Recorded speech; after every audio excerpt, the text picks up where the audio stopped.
Sir क्या कहेंगे sir? आचार्य नरेंद्र देव जी जिन्होंने समाजवादी आंदोलन को आगे बढ़ाया, आचार्य नरेंद्र देव जी ने समाजवादी आंदोलन को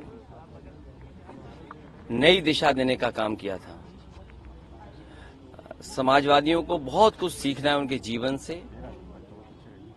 उन्होंने जीवन में जो सिद्धांत दिए हैं उनसे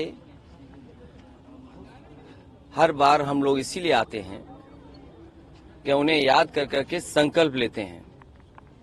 प्रदेश और देश की जितनी भी समस्याएं हैं, चाहे हमारे समाज की हो, आर्थिक समस्या हो या और कोई देश की, सभी का समाधान अगर निकल सकता है तो समाजवादी सोच और समाजवादी विचारधारा से। और इस संकल्प को दोहराते हैं।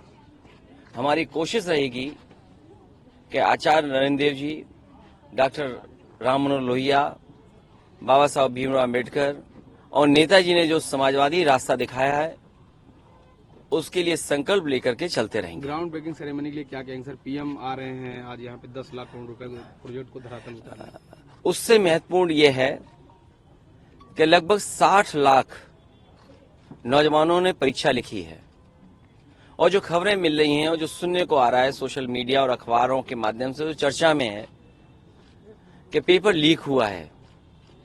मान लीजिए उसमें 1 लाख बच्चे 100% नंबर पा गए या 10 लाख बच्चे बहुत अच्छे नंबर पा गए, तो क्या सरकार उन सबको नौकरी देगी?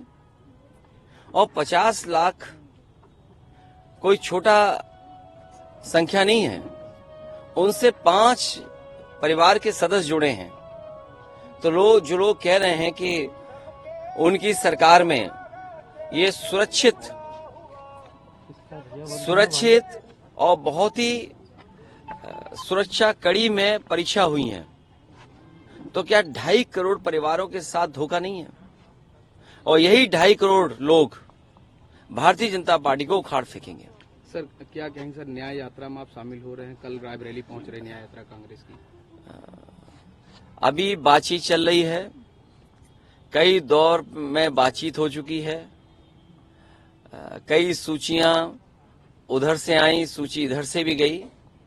जिस समय सीटों का बंटवारा हो जाएगा, समाजवादी पार्टी उनके न्याय यात्रा में शामिल हो जाएगी। कांग्रेस के प्रभारी कह रहे हैं सर कि हम मायावती के संपर्क में है, बातचीत। देखिए, उन बातों को मैं नहीं दोहराना चाहता हूं। किसी दल का किससे बातचीत है मैं नहीं दोहराना चाहता हूं। और मीडिया के लोग, आप भी सोचो, आप भी पॉलिटिकल पार्टी मत बनो। मैं जब चर्चा सुबह सुबह सुनता हूं, देखता हूं, आपको बजट अच्छा मिलता है। जिसको बजट अच्छा मिलेगा वो भाषा उसी की बोलेगा जो बजट देगा। कहीं ऐसा ना हो कि कुछ ऐसे फैसले आ जाएं तो आपका चैनल की क्रेडिबिलिटी क्या बचेगी, या जो लोग ज्ञान दे रहे हैं उनकी क्रेडिबिलिटी क्या बचेगी? जो हो रहा है वो दिखाई नहीं दे रहा उन्हें, जो नहीं हो रहा है वो अपने दिखाना चाहते हो आप, तो आप किधर ले जा रहे हो? इसीलिए 24 का चुनाव महत्वपूर्ण है। संविधान बचाने का चुनाव है, इस देश के भविष्य को बचाने का चुनाव है, गंगा जमुनी तहजीब को बचाने का चुनाव है, भाईचारा बचाने का चुनाव है। और समाजवादी लोगों की जिम्मेदारी सबसे बड़ी है, क्योंकि सबसे ज्यादा धोखा भारतीय जनता पार्टी ने अगर किसी को दिया है तो वो गरीबों को दिया है। ये जो ब्रेकिंग ग्राउंड सेरेमनी है, ये आज से 6 महीने पहले क्यों नहीं हुई? अगर इन्होंने बजट में पैसा रखा होता और इनकी जो पॉलिसीज हैं अगर उसके तहत कोई इंडस्ट्रियलिस्ट आना चाहता तो पहले भी आ सकता था। क्योंकि चुनाव आ गया है, इसीलिए लगभग 50 लाख बच्चों से परीक्षा लिखवा रहे हैं। चुनाव आ गया है, वोट चाहिए, इसलिए ग्राउंड ब्रेकिंग सेरेमनी हो रही है।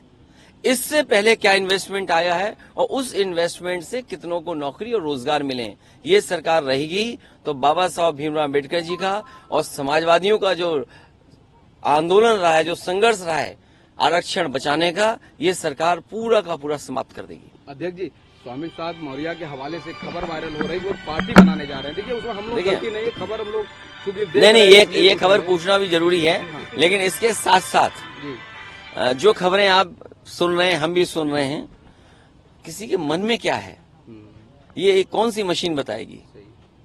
और लाभ लेके तो सब चले जाते हैं, लाभ लेके तो सब चले जाते हैं। ठीक, थैंक यू।